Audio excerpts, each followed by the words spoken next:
Audhu billahi minash shaitani rajim. Bismillahi rahmani rahim. Assalamu alaikum warahmatullahi taala wabarakatuh.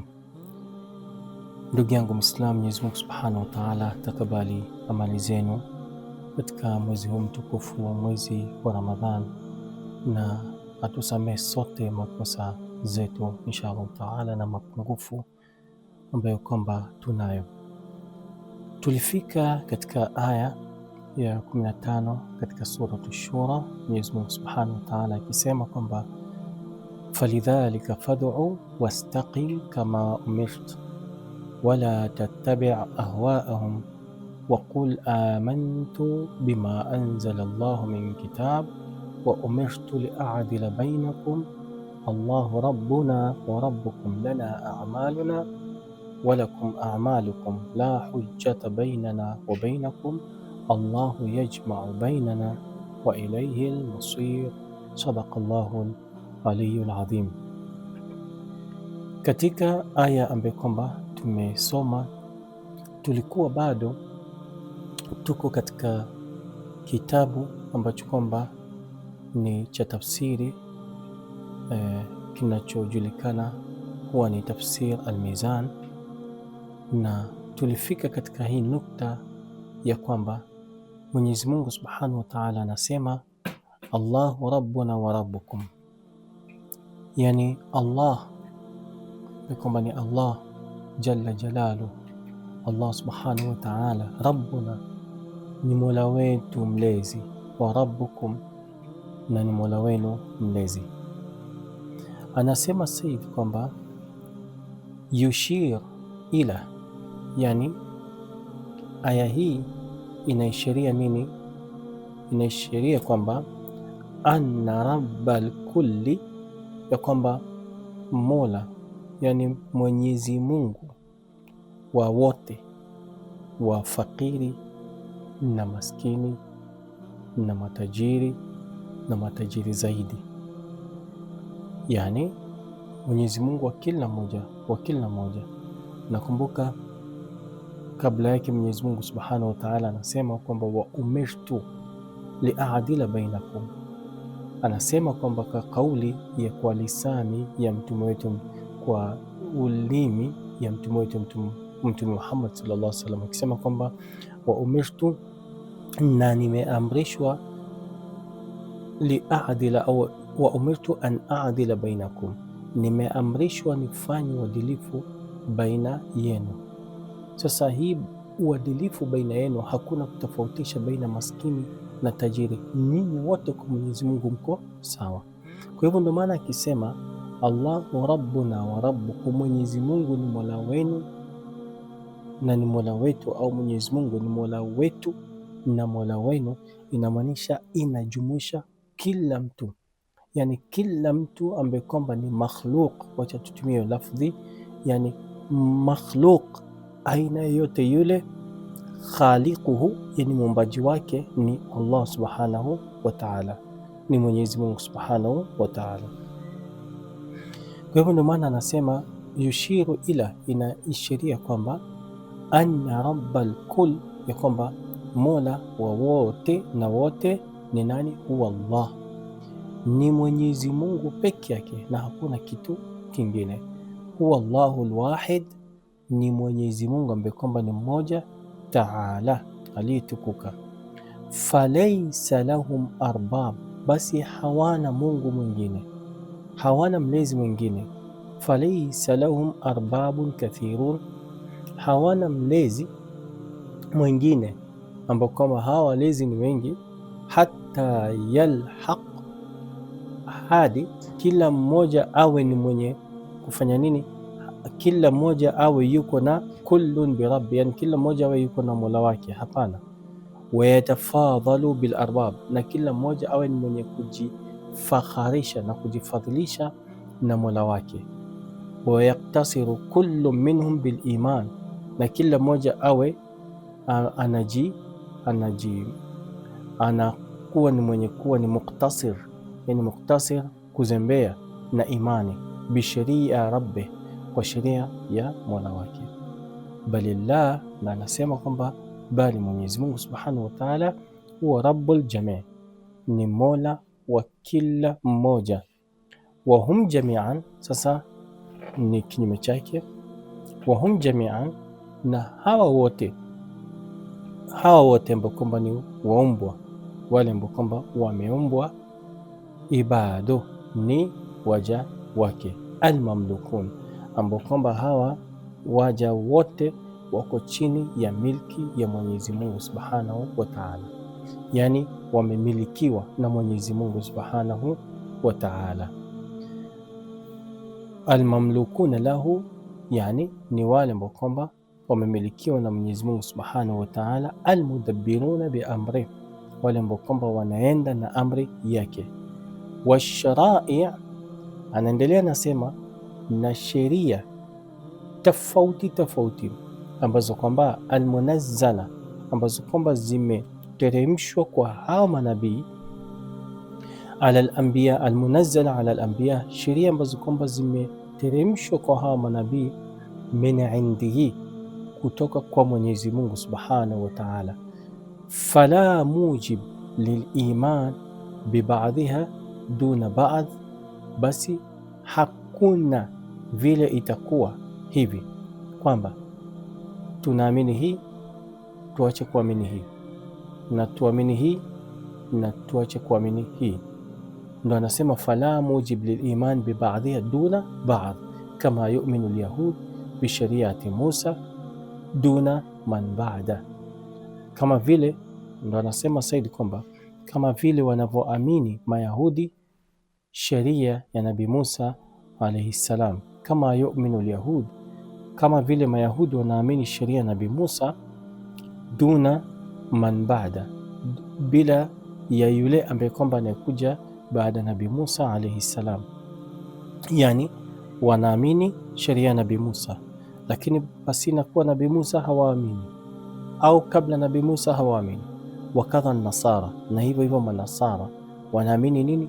Sheria ya Nabii Isa, wanaamini sheria ya Nabii Isa alayhi salam, duna Muhammad, bila kuamini sheria ya Nabii Muhammad sallallahu alayhi wa alihi wasallam.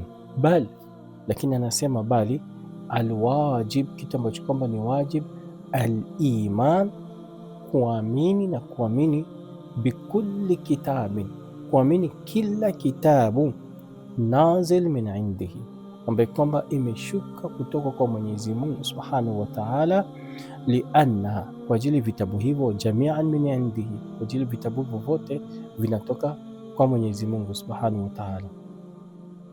Tukuje na hii kadhia tena, kama vile sisi ni waja wake, tunaamini mitume wake, lazima kuamini vitabu vyake, na kama vile sisi ni waja wa Mwenyezi Mungu, na hakuna mtu ambaye kwamba atakuwa ameumbwa aseme kwamba mimi sijaumbwa na Mwenyezi Mungu, bali sisi tunaamini kwamba tumeumbwa na Mwenyezi Mungu Subhanahu wa Ta'ala. Kwa hivyo hata vitabu vyake ni lazima tuamini.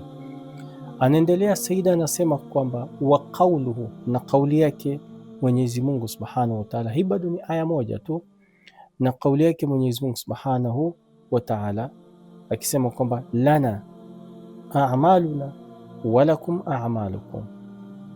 Aya hii inasema nini? Aya hii inasema lana a'maluna, sisi tuna jukumu katika amali yetu na nyinyi mna jukumu katika amali, vitendo vyenu. Yani anamaanisha nini? Anaendelea Saida, anasema yushira, yani kipande hiki kinaeleza kwamba anna al-a'mal, ya kuwa amali zote na zote, wa in ikhtalafat, hata kama zitakuwa ni zenye kutofautiana, a'mal zitakuwa ni zenye kutofautiana, min haythu kauniha, kwa kuwa hizo a'mal baadhi yake nini? Hasana, baadhi yake ni amali njema, au sayyi'a, au baadhi yake ni amali ambazo kwamba sio njema, yani ovu. Wa min haythu aljaza, na amali yake baadhi hizo amali ziko na thawabu, na baadhi hizo amali pia ziko na nini? Ziko na dhambi. Anasema illa, isipokuwa, annaha, ya kwamba hizi amali kila mmoja wetu yuko na majukumu ya amali yake. Mathalan, kila mmoja wetu lazima aswali, kila mmoja wetu lazima afunge, kila mmoja wetu lazima amini Mungu, kila mmoja wetu lazima amini siku ya Kiyama na kuendelea. Sasa anasema illa annaha, hizi amali la tataadda, haiwezi vuka mstari ya yule ambaye kwamba aliye kalifishwa na hiyo amali, haiwezi zidi. Yani mathalan Zaid yuko hai na Amr yuko hai au na Bakr yuko hai. Sasa Zaid ameamrishwa afanye amali, atende matendo fulani, na Bakr pia hizo amali ambazo kwamba Zaid ameamrishwa, pia Bakr anafaa awe ni mwenye kunini. Sasa Zaid, amali ya Zaid haiwezi vuka kenda kwa Bakr, na pia amali ya Bakr haiwezi vuka kenda kwa nani? Kwa Zaid. Kivipi? Yani hakuna vile Zaid atabeba amali ya Bakr na hakuna Bakr atakuwa mwenye kubeba amali ya Zaid. Ndio hivyo. Kwa hivyo maana anasema falikuli imriin, yani kila mtu maamila ni kwa yale ambayo kwamba leo yafanya. Fala yantafi ahadun, hakuna siku ambayo kwamba mtu atanufaika biamali akhar, kwa amali ya mtu mwingine. Wala yatadharrar, na hakuna siku mtu atakuwa ni mwenye kudhurika biamali ghairihi, kwa amali ya mtu mwingine. Hakuna, yani mtu fulani awe ni mwenye kumwasi Mwenyezi Mungu, hakuna siku ambayo kwamba mtu fulani ataasi Mwenyezi Mungu alafu mtu fulani ndo adhuriki. Yani Zaid awe ni mwenye kumwasi Mwenyezi Mungu alafu Amr awe ni mwenye kuadhibiwa. La, haiendi hivyo. Kwa hivyo ndio maana anasema falaysa lahum an yuqaddima imru'un lilintifa bi'amalihi au yuakhir imru'un litadarrur bi'amalihi. Yani ndio hivyo wanasema kwamba hakuna siku ambayo kwamba mtu atakuwa ni mwenye kutanguliza mwingine awe ni mwenye kunufaika naye, na hakuna siku mtu atakuwa ni mwenye kuasi mwingine awe ni mwenye kudhurika nayo. Naam, anasema ndio fil a'mal, katika amali hizi ambazo kwamba tunazozifanya, tafadhul, kuna ile kufadhilishana, yani maratib ni tofauti. Kuna yule ambaye kwamba amepanda na kuna yule ambaye kwamba ameshuka na vitu kama hivyo, tafadhul. Kwa hivyo kuna kufadhilishana, takhtalifu bihi darajat al-amilin, yani inatofautiana daraja ya wale wanaotenda hizi amali. Lakini anasema lakini Allah Mwenyezi Mungu Subhanahu wa Ta'ala, fima yuhasibu, kwa yale ambayo kwamba atakuwa ni mwenye kuhisabu na kulipa, bihi, kwa kutumia hizo amali za waja wake, ibada waja wake, la ila nas, sio kwa watu, alladhina hum jami'an ibadu, wa hawa watu ambao kwamba wote ni waja wake, mamlukun, ambao kwamba wamemilikiwa, la yamliku minhum nafsun min nafsin shay'a, ambao kwamba hawamiliki nafsi ya nafsun min nafsin shay'a, hawamiliki nafsi kwa nafsi nyingine chochote. Wa hadha huwa alladhi, na hii ndiye ambaye kwamba dhakarahu Ta'ala fi muhawarati Nuh qaumih, na hii ndio ambaye kwamba Mwenyezi Mungu Subhanahu wa Ta'ala amekuwa ni mwenye kutaja katika maongezi ya Nabii Nuh alayhi salam na watu wake. Anasema Mwenyezi Mungu katika surat Shuara, yani Said pia alitaja hii aya katika nini yake, akisema kwamba muhawara, yani maongezi wa Nabii Nuh alayhi salam kwa watu wake. Tutakuwa wenye kusoma hizo aya. Aya kwanza iko katika sura Shuara aya 111. Anasema kwamba bismillahir rahmanir rahim, qalu anu'minu laka wattaba'aka al-ardhalun. Hii ni maongezi ya Nabii Nuh na watu wake. Wakasema, je, tukuamini wewe? Anu'minu lak, je, tukuamini wewe? Wattaba'aka al-ardhalun, hali wanaokufuata ni watu wa chini, yani watu ambao kwamba hali yao ni duni, ndio ambao kwamba wanaokufuata. Aya inaendelea inasema, aya 112, qala wama ilmi bima kanu ya'malun, akasema na yajua waliokuwa wakiyafanya. Kisha anaendelea nasema, in hiya illa in hisabuhum afwan illa ala rabbi law tash'urun, hisabu yao haiko ila kwa Mola wao mlezi, laiti mngeli tambua. Yani hesabu yao kwa yale wanayofanya, kwa yale wanayosema, kwa amali yao haiko kwa mtu mwingine isipokuwa iko kwa Mwenyezi Mungu Subhanahu wa Ta'ala, lao mkiwa mnahisi. Na pia maneno hayo ya hesabu na minio ya amali, Said amekuwa mwenye kutaja katika Suratul An'am aya 52, ambapo kwamba Mtume sallallahu alaihi wasallam alikuwa anaongea na mtume, anamsemeza mtume wetu Mtume Muhammad sallallahu alaihi wasallam akisema, bismillahir rahmanir rahim, wala tatrudi alladhina yad'una rabbahum bilghadati wal ashiyyi yuriduna wajha ma alayka min hisabihim min shay wa ma min hisabika alayhim min shay fatatrudahum fatakuna min adh-dhalimin. Sadaqa Allahu al-aliyyul azim.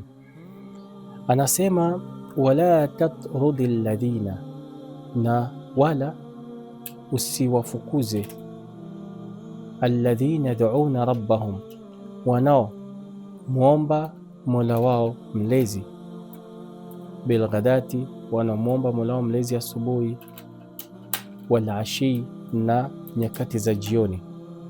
Kwa nini wanamuomba? Yuriduna wajha, kwa kutaka radhi zake, yani kwa kutaka radhi za Mwenyezi Mungu Subhanahu wa Ta'ala, usio ni wenye kuwafukuza. Ma alayka min hisabihim, sasa hapa ndo nukta ambayo kwamba inafaa tuangalie katika aya hii. Ma alayka min hisabihim, si juu yako hisabu yao hata kidogo.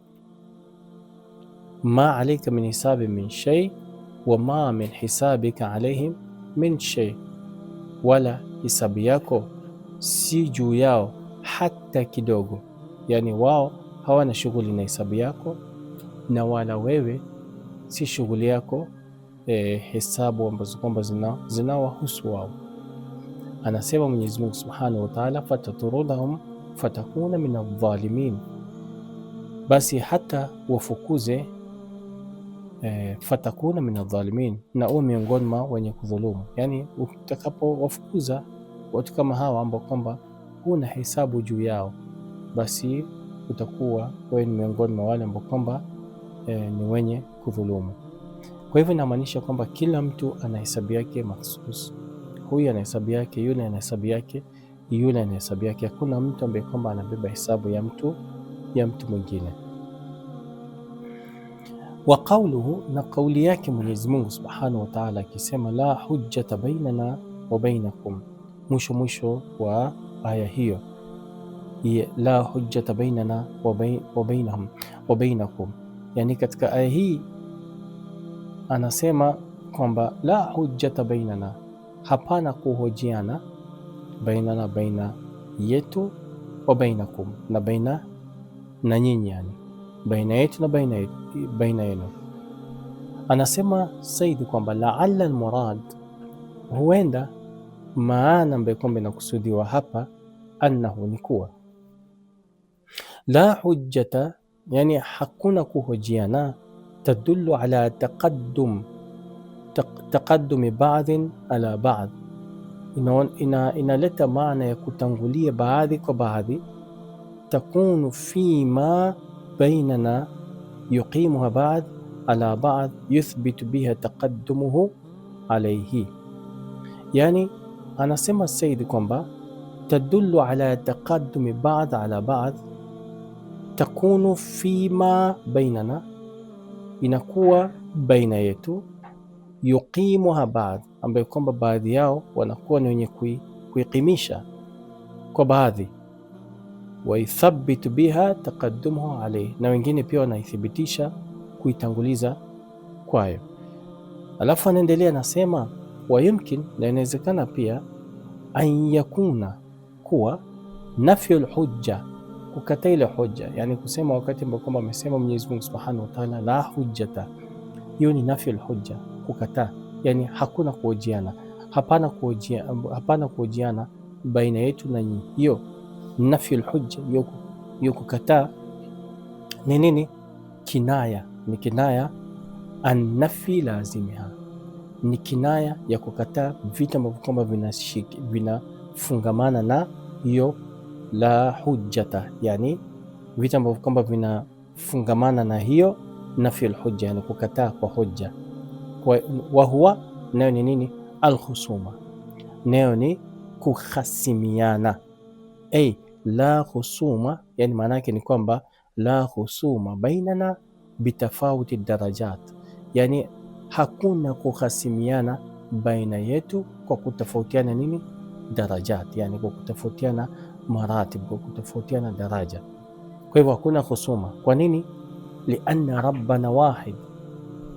Kwa nini hakuna kuhasimiana au hakuna kuojiana ama hakuna kutofautiana? Kwa nini?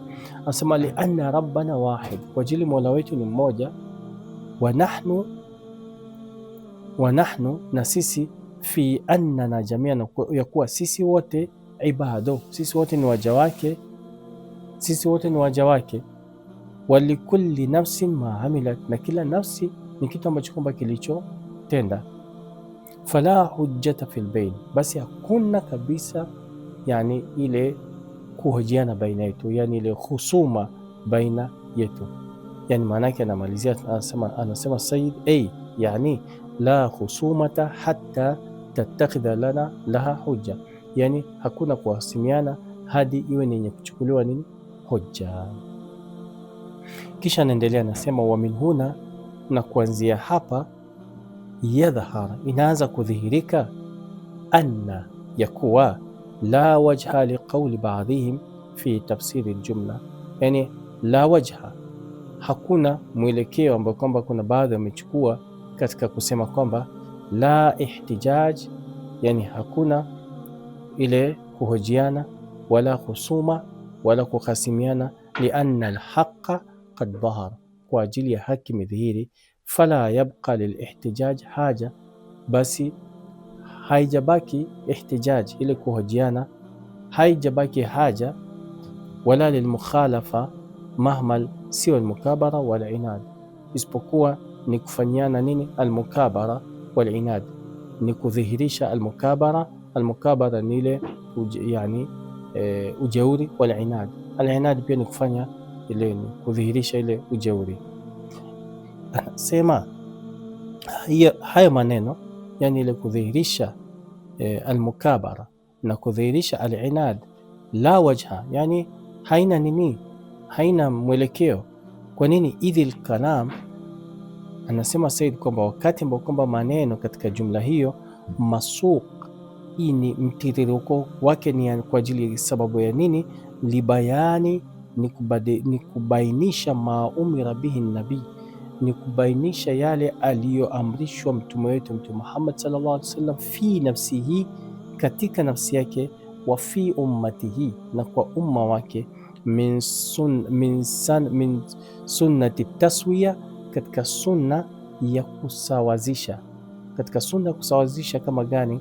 Nakumbuka wakati ambao kwamba tulipokuwa tunaongea kuhusiana na hii aya ambayo kwamba wa umirtu li'adila bainakum, alafu kisha Mtume sallallahu alaihi wasallam pia akasema kwamba na nimeamini vitabu ambavyo kwamba vimeteremshwa, ambapo kwamba vimeteremshwa kutoka kwa Mwenyezi Mungu Subhanahu wa Ta'ala. Kwa hivyo kuna taswiya alkutub, hiyo ni ya kwanza, alafu kuna taswiya baina annas. Ndio maana anasema Said kwamba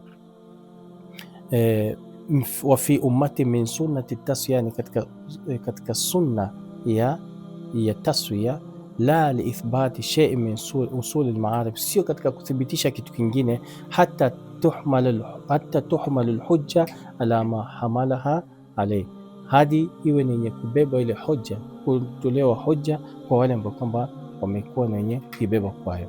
Kwa hivyo nukta nasema kwamba sio hivyo, bali nukta ni kwamba ni kwamba aya inaonyesha na yale ambayo kwamba ameamrisha Mtume sallallahu alaihi wasallam, taswiya ya nini? Taswiya ya vitabu na taswiya ya watu, yani kuwa na uadilifu mbele ya watu na kuwa na kuamini vitabu vyote bila ya kubagua kitabu hiki na kitabu kingine. Kisha anaendelea nasema, wa qawluhu, na kauli yake Mwenyezi Mungu Subhanahu wa Ta'ala, Allahu yajma'u bainana, yani Mwenyezi Mungu Subhanahu wa Ta'ala atatukusanya pamoja. Almurad maana yake nini? Bidhamiri at-takallum, yani muradi yake imetumiwa hapa neno Allahu yajma'u bainana, baina yetu sisi. Majmu'ul mutakallim, yani imetumiwa lafdhi ya kuonesha wanaongea ni wengi, sio mtu mmoja. Wal mukhatab fi aljumla sabika, na ni mukhatab katika jumla ambazo kwamba zilizopita. Hebu acha tuziangalie, ndo tutakuwa wenye kuelewa nukta hapa. Anasema Allahu la hujjata bainana wa bainakum, Allahu yajma'u bainana, Allahu yajma'u bainana. Hapa ametumia kwamba Allahu yajma'u bainana, Mwenyezi Mungu Subhanahu wa Ta'ala atatukusanya sisi. Sasa Said anasema kwamba mwanzoni kule Mwenyezi Mungu Subhanahu wa Ta'ala ametumia dhamiri ya mukhatab, yani ya kukhutubia wanaosikiza, mathalan au ambaye kwamba anayesikiza, mathalan falidhalika fad'u, lingania, yani wewe. Wastaqim kama umirta, yani wewe simama ulivyoamrishwa, au kuwa na msimamo, simama ngangari ulivyoamrishwa. Wala tatabi, hii ni mukhatab, yani anayesemezwa, yani wewe, alafu mpaka mwisho. Sasa anasema kwamba na hapa mwisho anasema la, haijakuja hivi, imekuja Allahu yajma'u bainana, yani Mwenyezi Mungu anatukusanya baina yetu sisi. Sasa anakusudia hapa wale ambao kwamba wanaongea ni wengi. Anasema kwamba almuradu, kinachoamanishwa hapa katika neno hili, bidhamiri takallumi, kwa dhamiri ya muongezi anayeongea, fihi, katika jumla hiyo, majmu'ul mutakallim, ni wanaongea wengi. Wal mukhatab fi aljumla sabika, na mukhatab katika jumla ambazo kwamba zimepita kama vile tulivyoona. Wal murad bil jam', na kinachoamanisha hapa kwa hii jama, yani akisema baina, na baina yetu, hawa wetu ni kina nani? Jam'uhu ta'ala iyahum, ni kwamba ni jama yake Mwenyezi Mungu Subhanahu wa Ta'ala kwao, yawm al-qiyama, siku ya kiyama, lilhisabi wal jazaa la ma qil, kwa yale ambayo kwamba imesemekana. Kwa hivyo Mwenyezi Mungu Subhanahu wa Ta'ala akisema Allahu yajma'u bainana, yani inamaanisha kwamba hii almurad bil jam' jam'uhu, jamaa au jam'uhu ta'ala iyahum. Mwenyezi Mungu Subhanahu wa Ta'ala amekuwa ni mwenye kuweka kwa jamu qibal, yani kinyume na wale ambao kwamba walio kufuru, maana pia wao watakuwa wako wengi. Mpaka hapa tutakuwa tumemaliza nukta ya kwanza ambayo kwamba tumeanza katika maneno yote ya Mtume sallallahu alaihi wasallam, ikianza kuongea mpaka mwisho. Saida anamalizia anasema, wa ghairu ba'idin, na ni fikra mbali, an yurada bil jama', yani maana ya jama' hapa jam'uhu ta'ala bainahum fi rububiyya, yani bainahum fi rububiyya fa huwa rabbul jami', yani kwamba Mwenyezi Mungu Subhanahu wa Ta'ala awe ni mwenye kutumia jama katika rububiyya. La, fa huwa rabbul jami', yeye Mwenyezi Mungu Subhanahu wa Ta'ala ni rabbul jami', yani ni mola wa kila mtu. Wal jami' ibadu, na watu wote ni waja wake. Fayakunu qawluhu, basi kauli yake Mwenyezi Mungu itakuwa Allahu yajma' bainana taakidan, yani kwa kuweka, yani kwa kusisitiza liqaulihi sabik, kusisitiza kauli yake iliyopita, Allahu rabbuna wa rabbukum. Ni kama hii neno au hii lafdhi hii ni nini? Lafdhi hii ni sisitizo ya jumla iliyopita, wakati ambao kama Mwenyezi Mungu Subhanahu wa Ta'ala au mtume akisema Allahu rabbuna wa rabbukum, hii ya pili ni kama ya kusisitiza kwamba Allahu yajma'u bainana wa tawtia wa tamhidan liqauli, na kusawazisha na kutayarisha kauli ambayo kwamba inafuata baada yake, wa ilayhi masir, yani huyu ambaye kwamba anayetukusanya, huyu ambaye kwamba ni Mola wetu mlezi na Mola wenu mlezi, ilayhi almasir, kwake yeye ndio marejeo, sisi wote tutarejea kwake. Na ndio maana anamalizia Sayyid anasema wayakunu mafad aljumlatain, na inakuwa mafad yani maana ya jumla hizi mbili ni nini? Anna Allaha huwa mubdiuna, ya kwamba Mwenyezi Mungu ndiye ambaye kwamba ametuumba, ndiye msababishi wetu, liannahu rabbuna, kwa ajili Allah ni mola wetu, jamian, sisi wote, wa ilayhi muntahana, na kwake yeye ndio maishilizio yetu, liannahu ilayhi almasir, kwa sababu kwake yeye Mwenyezi Mungu Subhanahu wa Ta'ala ni marejeo.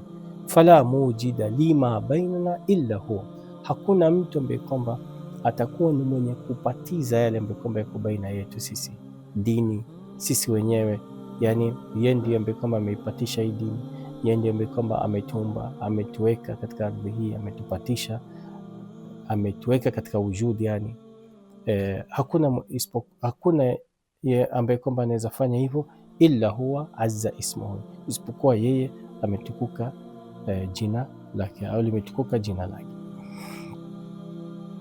Saizi mandugu zangu Waislam, tutaingia katika tafsiri nyingine ambayo kwamba tumeona ni muhimu sana pia, na tuone kwamba je, kuna kitu ambacho kwamba tunaweza faidika katika hii, au ama kuna kitu ambacho kwamba ni cha ziada. Na alhamdulillah, saizi tutaingia katika tafsiri ambayo kwamba inaitwa Fathul Qadir, ambaye kwamba ni ya Ash-Shawkani, ambaye kwamba amefariki mwaka wa 1200 Hijri. Sasa katika pia tafsiri yake ni nzuri, na ameweza kuelezea kwa ufupi, lakini kuna istifada ambayo kwamba tunaweza faidika zaidi kilugha na pia kisheria. Anasema kwamba falidhalika fad'u, ameanza aya moja kwa moja akisema falidhalika fad'u wastaqim, basi kwa haya waite, walinganie, wastaqim, nawe simama. Anaanza anasema shekhe kwamba ai, yani maana yake fali ajili ma dhukira, yani kwa sababu ya yale ambayo kwamba iliyotajwa katika aya hii, yani katika aya ambazo kwamba zilizopita, aya ambazo kwamba zilizopita, nafikiri tumeisoma sana katika aya ya 14 ya surati Shura, Mwenyezi Mungu Subhanahu wa Ta'ala akisema bismillahir rahmanir rahim, wa ma tafarraqu illa min ba'di ma ja'ahumul ilmu baghyan bainahum walaula kalimatun sabaqat min rabbika, mpaka mwisho wa aya. Na aya pia ambayo kwamba ilianza shara'a lakum min ad-dini ma wasa bihi nuhan wama walladhi auhaina ilaika, mpaka mwisho wa aya. Sasa anasema kwamba fali ajli ma dhukira, yale ambayo kwamba kwa sababu yale ambayo kwamba yaliyotajwa, min tafarruqi, katika kutofautiana. Mnaona hapa shekhe amegusia kutofautiana, lakini Said kule amegusia sana ambalo kwamba linagusiana na aya moja kwa moja. Kwa hivyo anasema ma dhukira min tafarruqi wa shak, yale ambayo kwamba yanahusiana na tafarruq, kufarakiana, wa shak, na shaka katika yale ambayo kwamba waliokuja nayo mitume, au kwa sababu ya nini? Fali ajli annahu, kwa sababu ya shuria min ad-din, imeletwa dini mashuria, kwa yale ambayo kwamba yaliyoletwa. Sasa anasema nini? Kwa sababu hiyo ya kuwa kwamba tumetaja tofauti ambayo kwamba yaliyokuwa kabla yako ya mtume, na shaka ambayo kwamba watu wamekuwa nayo, au kwa sababu ya dini tumekuletea. Ndio maana Mwenyezi Mungu anamwambia fad'u, basi lingania, wastaqim, na simama imara. Yani maana yake nini? Maana yake Sheikh anasema fad'u, lingania, ila Allah, lingania kwa Mwenyezi Mungu Subhanahu wa Ta'ala, wa ila tauhidihi, na lingania kwa tauhidi, kwa kumpwekesha Mwenyezi Mungu Subhanahu wa Ta'ala. Kisha naendelea nasema wastaqim, na katika hayo mawili istaqim, yani simama imara, ala ma da'uta, simama imara kwa yale ambayo kwamba ulio ya kuwa ni mwenye kuyalingania ilaihi, kwayo. Hapa pia kuna kitu ambacho kwamba imetujia ni kwamba wakati mubaligh kama mubaligh anakuwa ni mwenye kufanya nini yake, anakuwa ni mwenye kulingania, na hata si mubaligh, hata sisi Waislamu wote, yani kwa ajili Mtume sallallahu alaihi wasallam anasema kullukum ra'in wa kullukum mas'ulun an ra'iyati, yani nyinyi wote ni mko responsible kwa kulingania. Sasa hapa kuna nukta muhimu sana kwamba kitu ambacho kwamba tunalingania leo ndio hicho hicho ibaki mpaka tufariki. Yani chochote ambacho kwamba tunacholingania, ukiambia wenzako usikunywe pombe, usijisahau ndugu yangu kawa ni mwenye kunywa pombe baadaye. Yani ikawa ni ile tablighi ya fanyeni ninachosema, msifanye ninachotenda. Hakuna tablighi aina hiyo. Yani fanyeni ninachosema, msifanye ninachotenda. Hakuna tablighi aina hiyo. Tablighi ambayo kwamba Mwenyezi Mungu anataka tuifanye ni fanyeni ninachosema na mfanye ninachotenda. Yani fanyeni ninachosema katika kauli na mfanye ninachotenda katika fi'l, katika matendo. Kujili kuna watu katika jamii watakuwa wanakutizama wewe kama wewe unatuambia tuachane na 1 2 3, lakini wewe ndiye ambaye kwamba unaifanya. Wewe unatuamrisha tufanye 1 2 3, lakini wewe ndiye ambaye kwamba hufanyi, na vitu kama hivyo. La, Mtume sallallahu alaihi wa alihi wasallam amemwambia istaqim, simama imara. Na kusimama imara ni ala nahwi, ni katika mfano aina gani? Ni ala nahwi al-itlaq, yani ni bila kuwa na taqyid, yani bila kuwa na zama, bila zama nyingine, bali ni katika mfumo wa maisha nzima ya Mtume Muhammad sallallahu alaihi wa alihi wasallam. Kwa ajili kila siku yani mubaligh, na kila siku anafikisha da'wa, na kila siku anafikisha ujumbe wa Mwenyezi Mungu Subhanahu wa Ta'ala. Na ndio maana anasema wastaqim, nasimama ala ma da'uta ilayhi, kwa yale ambayo kwamba umeifanyia nini, umeifanyia tabligh, kwa yale ambayo kwamba umeyafikisha. Qala al-Farra'u, kuna mfasiri anasema wazajaj, az-Zajjaj pia ni mfasiri, anasema al-ma'na, yani maana yake nini? Fa ila dhalika, yani kwa hayo, fad'u, basi kuwa ni mwenye kulingania, kama taqul da'awtu ila fulanin wa li fulan, wa dhalika ishara ila ma wassa bihi al-anbiya min at-tauhid. Yani uwe ni mwenye ni kama mfano amekuja na mfano hapa akisema da'awtu ila fulani, yani nimemuita fulani, wa li fulan, wadhalika, na haya yote ishara, ni ishara nini? Ila ma wassa bihi, kwa yale ambayo kwamba wamehusia nani? Al-anbiya, wamehusia manabii min at-tauhid, kwa tauhid. Kwa hivyo manabii wote wamehusia tauhid. Kwa hivyo hata wewe mtume pia husia kitu, lingania watu tauhid, na ubaki katika tauhid mpaka mwisho, ndio ile neno istaqim. Ash-Shawkani pia anasema waqila, anasema fil kalami taqdimun wa ta'khir. Sasa hapa ni kilugha, yani katika neno kuna taqdim, kuna kutanguliza, wa ta'khir, na kuna kuchelewesha. Wal maana, na katika maana ni nini? Kabura ala almushrikina ma nad'uhum ilayh, yani imekuwa ni nzito kwa washirikina, ma nad'uhum ilayh, kwa yale ambayo kwamba tunawalingania. Falidhalika, basi kwa ajili hiyo, fad'u, kuwa ni mwenye kuwalingania. Qala Qatada, ametaja pia Shawkani Qatada akisema kwamba katika Fathu Taqdir akisema kwamba qala Qatada, anasema Qatada, istaqim, yani simama imara, ala amri llah, katika amri ya Mwenyezi Mungu. Yani neno ya Qatada. Qatada anasema kwamba hii neno istaqim, yani maana yake nini? Istaqim ala amri llah, yani simama kwa amri ya Allah subhanahu wa ta'ala. Wa qala Sufyan, huu tena ni mpokezi mwingine na mfasiri mwingine, yani istaqim ala alquran, yani simama, jizatiti katika Quran, baki na Quran, usitoke nje ya Quran. Na waqala Dhahak, na Dhahak pia akasema istaqim, yani baki na istiqama, kuwa na istiqama, simama imara, ala tablighi risala, yani kufikisha ujumbe wa Mwenyezi Mungu subhanahu wa ta'ala. Mandugu zangu, kabla hatujaendelea katika neno ya maelezo ya Shaukani, kuna nukta ambayo kwamba tumekuwa wenye kuitaja hapa ya neno la Sufyan ambaye kwamba ni mfasiri pia. Sufyan anasema istaqima ala alquran, yani katika maana ya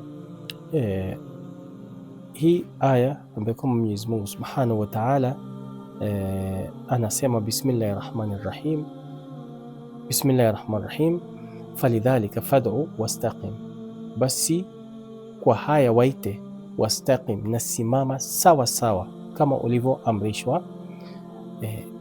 Anasema huyu Sufyan kwamba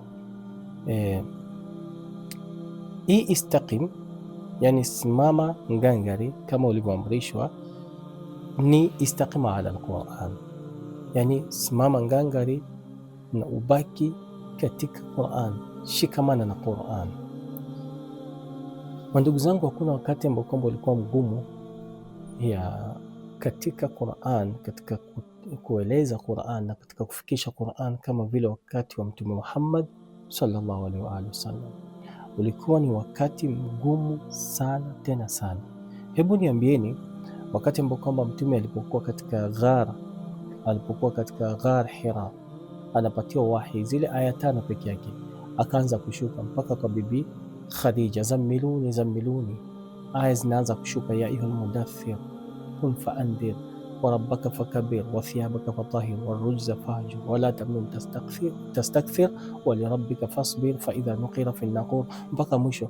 Hizo aya zilipokuwa zikianza kushuka, hebu tujaribuni kufikiria environment ambayo kwamba Mtume aliyokuwa sasa. Tuseme yeye alikuwa ni one man guitar, tuchukue kwamba yeye alikuwa ni ndo amepatiwa aya wakati ule, na ndo amepatiwa wahi wakati ule, na ndo afikishwa wakati ule, na ndo mazingira ilivyokuwa wakati ule, mazingira magumu. Hebu niambie, Mwenyezi Mungu leo mwambie istaqim, simama. Na Mwenyezi Mungu subhanahu wa ta'ala alimpatia nguvu, alimpatia nini, lakini hebu tuangalie ni roho ambayo kwamba mtume wetu sallallahu alaihi wasallam alikuwa nayo, kuudhiwa mpaka akasema ma udhiya nabii mithla ma udhit, hakuna mtume aliudhiwa kama vile nilivyoudhiwa, kupita katika vichochoro, kutukana, matusi, nini, kufanyiwa kila kitu kwa ajili ya tu kufikisha pengine aya moja. Aya inashuka baadhi ya masiku, aya nyingine inashuka hivyo hivyo, kukusanya watu, kuanza kufikishia watu tabligh, kwenda jaula, kwenda kwenda kule kwa ajili ya kufikisha dini ya Kiislamu. Mandugu zangu, ni ngumu sana, ni ngumu sana. Sasa kwa nini tumesema hivyo? Sisi katika zama hizi, mandugu zangu, tuko na Qur'ani, japo ile aya moja ambayo kwamba mtume alipigwa, mtume alitukanwa, mtume alidhalilishwa, alitengwa, alifanyiwa neno inaitwa kubaguliwa, taasub, na kila kitu ambacho kwamba chafu ambacho kwamba sisi tunafikiria wakati huu mtume alifanyiwa, lakini alibaki na akawasimama imara na akafikisha dawa ya Mwenyezi Mungu Subhanahu wa Ta'ala. Sisi tuna Qur'ani, tuna njia rahisi nyepesi ya kufikisha ujumbe. Environment inakubali watu saizi, alhamdulillah, watu wanakubali da'wa, watu wanakubali muhadhara, watu wanakubali kila kitu. Muhimu tusitukanane, muhimu usitukane watu, muhimu usivunjie watu heshima, usivuke mipaka za watu. Kwa nini hatufikishi ujumbe wa Qur'an ya Mwenyezi Mungu Subhanahu wa Ta'ala? Yani hata ile kuchukua dakika 2, dakika 3 kufikisha ujumbe. Chukua aya, angalia aya inamaanisha nini, fikishia watu ujumbe wa Qur'ani, watu waelewe nini kiko ndani ya Qur'an.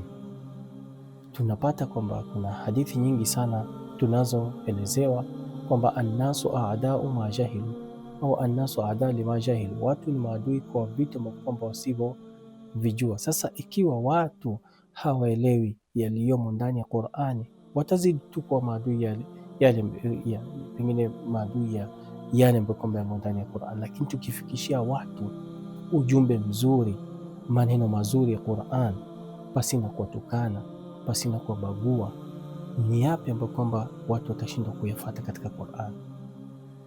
Sasa istiqama ya Mtume sallallahu alaihi wasallam wakati ule ilikuwa ni ngumu sana, tena sana. Lakini sisi alhamdulillah, Mwenyezi Mungu Subhanahu wa Ta'ala ametusahilishia mazingira kwetu ni rahisi sana, mazingira ni nyepesi sana.